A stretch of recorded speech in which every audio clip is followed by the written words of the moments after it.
want to move out on your own. You want to hang out with who you want to hang out with, go where you want to go, do what you want to do. But when it comes to your finances, can you stand on your own 2 feet? Well, here to tell us how and why we should all be financially independent is the watchdog on Wall Street, Mr. Chris Markowski. Good morning, Chris. Good morning. Archie Bunker. Yeah. At least he called me China Doll last week, so it's better than that. So So pet names here for me. At least you guys are saving fun of me. That's fine. That's right. nice. Say them all to your face, yes, Chris. why is it so important right now, especially to be financially independent? That seems like a no-brainer, but... Well, it gives you freedom. That's basically what it's all about. Unfortunately, I talk about it all the time. People willingly enslave themselves to their stuff. Your stuff ends up owning you. You don't own your things, especially when you're paying it off over time. You pay for the thing that you want. You pay for it in cash. You pay for it immediately. That is yours. But when you end up getting out of control with the things you have, it owns you. It's no good. All right, so we got some tips to run through here. This is how you know that you're financially independent. Shopping is not your favorite pastime or hobby. Yes, that's the key. That's one of my top ones.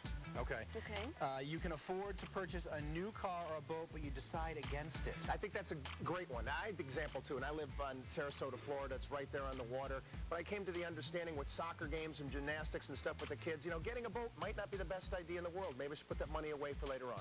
Okay, you never open up credit card bills with fear in your heart and mind. Yeah, you don't like getting those credit card bills that are about the size of the Manhattan Yellow Pages, okay? That's not a good sign at all. You want to make sure that you're paying off your credit cards in full every single month. Utilize the miles and all the gifts and little gimmicks that they give you, but pay them off. See, that's why I call you the Archie Bunker, because you give it to them straight. You don't mess around. That's it. Chris is going to be in the chat room. Chris Markowski will be here to talk to you about why you should be financially independent, and that man is beholden to no one.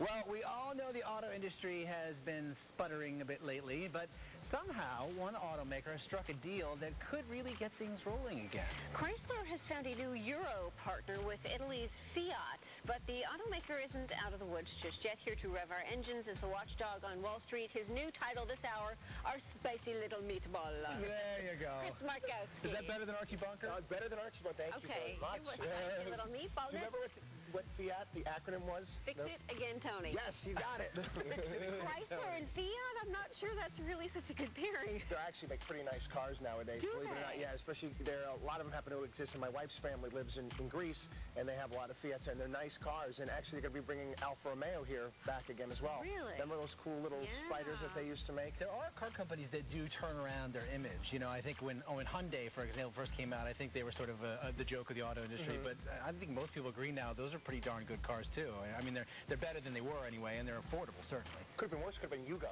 Right. Could have been Yugo. I think the big question is, where will the money come from for this deal? There's actually no money in this deal. No That's money. the thing. It's basically giving Fiat an opportunity to use the Chrysler factories and get a foothold, try to grab a foothold back here in the United States. And this is what's causing all the controversy, because didn't we just put money into Chrysler? How come they're not getting any money from Fiat? They're saying it's a $6 billion deal, but they could buy the whole thing for $8 billion. So there's a lot of different balls up in the air in regard to this one. But Chrysler right now, with the position that they're in, they really don't have much of a choice. They have to take any type of partner they have. But I don't think it's a bad move on Fiat's part. They want to get into the market. They make a lot of small European cars, and it's a good way to get into our factory base. But again, back to us though, people are saying that this is all contingent on the fact that Chrysler gets another $3 billion from the federal government. And it sort of seems like here we have this European company holding our feet to the fire on this bad deal. Because I mean, we've talked about how we just keep pumping more and more money in, and now they're sort of encouraging that by saying, well, wait, we want to make sure that you get more of that federal bailout money before we go in on this. Well, the CEO of General Motors came out yesterday and said we're going to be out of money by March. See, I told you so. I mean, we talked about that here how many times here on the show. Just extending their death. Yeah, it just keeps going on and on and on. And when is we going to say enough is enough with these things? Okay, if the deal does in fact go through, what does it mean for the American auto industry? I think it's just going to be more choices. I don't think it's a bad idea. I think it's a bad idea where we talked about the Detroit Auto Show, where we're forcing all these automakers to go out and make these cars that not necessarily people are going to go ahead and buy. There's also some new regulation put in force that they're thinking about putting in force. Obama is in regards to having each individual state have different emissions requirements. Now imagine that. Imagine if you're a car manufacturer and you have to make a different car for every single state based upon their emission standards. How much more is this going to cost cars? How much more money is this going to cost the auto manufacturers? And then, therefore, how much more money is it going to cost us? You got it. Okay, well. I will survive. Oh, Alrighty, well, all morning long, we've been talking all things financial with our money guy, Mr. Chris Markowski, and the Watchdog on Wall Street is back to answer your questions. All right, Chris, so you're saying things were really heating up there in the chat room. We mentioned on the show actually, I made a joke earlier about Obama's first 100 days. One of his goals should be to get Tim Geithner a copy of the IRS tax code, because apparently our possibly future Treasury Secretary isn't too familiar with it. He bungled things on his taxes, and we've talked about this, you and I, even off the air. If this doesn't signal that we need tax reform in this country, supposedly the smartest guy around, and he can't figure out our tax code? I mean, come on. When you write your check to the IRS, you're writing it out to the United States Treasury. Timothy Geithner, head of the Treasury. I mean, think about that concept for a second. If there was ever a better time for any type of tax reform, now is the time. It's not just him. Last year, Charlie Rangel, who is chairman of the House Ways and Means Committee from Harlem, he's the chief tax writer in the country. He screwed up his taxes. So we got a tax code that's over 3 million words long, 10 times the size of War and Peace, and yet we're supposed to understand this. Yeah.